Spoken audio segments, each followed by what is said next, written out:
నమస్తే, welcome to RTV. నేను సచిన్. ఇంకొక ఇంట్రెస్టింగ్ టాపిక్ తో మీ ముందుకు వచ్చేసా. ఎలాగైనా నోబెల్ ప్రైజ్ కొట్టారని ఆతృతలో ఉన్నాడు ట్రంప్. ఈ నేపథ్యంలోనే ఇంకో యుద్ధానికి తెరలేపబోతున్నాడా? ఇప్పటికీ ఇరాన్ ఇజ్రాయెల్ యుద్ధం దాదాపుగా ఆగిన పరిస్థితిని మనం చూసాం. ఇక్కడ నుంచి యుక్రెయిన్ రష్యాకు సంబంధించి రేపు మాపో తెరపడే అవకాశం ఉందనే చర్చ జోరందుకుంటోంది. ఇలాంటి క్రమంలోనే అర్జెంట్ గా నోబెల్ ప్రైజ్ కొట్టారని ఆతృతలో ఉన్న ట్రంప్ ఇంకొక యుద్ధానికి తెరలేపబోతున్నాడా? ప్రస్తుతం ఈ స్టోరీకి సంబంధించి పూర్తిగా నేను కన్క్లూడ్ చేసే లోపు మీకు ఒక అభిప్రాయం వస్తుంది. ఆ అభిప్రాయాన్ని కామెంట్ రూపంలో తెలియజేసే ప్రయత్నం చేయండి. ఇక నేరుగా స్టోరీలోకి వెళ్ళిపోదాం. అమెరికా అలాగే దక్షిణ కొరియా ఈ రెండు కలిసి మిలిటరీ డ్రిల్స్ అంటే యుద్ధ విన్యాసాలను ప్రారంభించాయి. దీంతో ఇప్పుడు నార్త్ కొరియా అధ్యక్షుడు కిమ్ జోంగ్ యూన్ కి కాకరేగుతోంది. కిమ్మని ఉండడు కదా.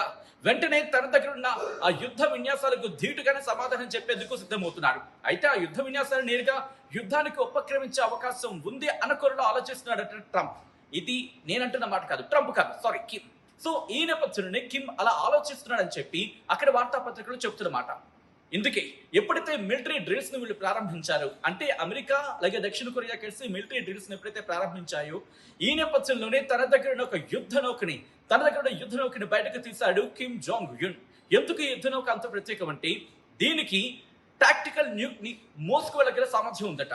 అంటే ఒక విధంగా చెప్పకనే చెప్తున్నాడు, మీరు కనుక ఎవరైనా తిక్క వేషాలు వేస్తే నేను కూడా అదే స్థాయిలో రిటాలియేషన్ కి దిగుతానని చెప్పి. సాధారణంగా యుద్ధ విన్యాసాలు మనం చూస్తూ ఉంటాం, జాయింట్ మిలిటరీ ఆపరేషన్స్ లేకపోతే జాయింట్ మిలిటరీ డ్రిల్స్, ఇలా మనం పేరు వింటూ ఉంటాం. అయితే ఇక్కడ ఏకంగా 21,000 మంది సైనికులు ఈ యుద్ధ విన్యాసాల్లో పాల్గొంటున్నారట.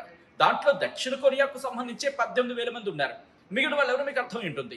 అయితే వీళ్ళు ఎటువంటి విన్యాసాలు చేయడం జరుగుతోంది, ట్రైనింగ్ కి సంబంధించిన భాగస్వామ్యం ఉన్నారట. దీంతో పాటు చాలా టెక్నికల్ అంశాలు కూడా ప్రభావితం చేస్తున్నాయంటూ కూడా చెప్తున్నమాట. సో ఇవన్నీ కూడా కిమ్ కి కాకరేపుతున్న పరిస్థితి ఉంది. ఇవి 11 రోజుల పాటు ఈ యుద్ధ విన్యాసాలను కంటిన్యూ చేయబోతున్నారు అమెరికా దక్షిణ కొరియా.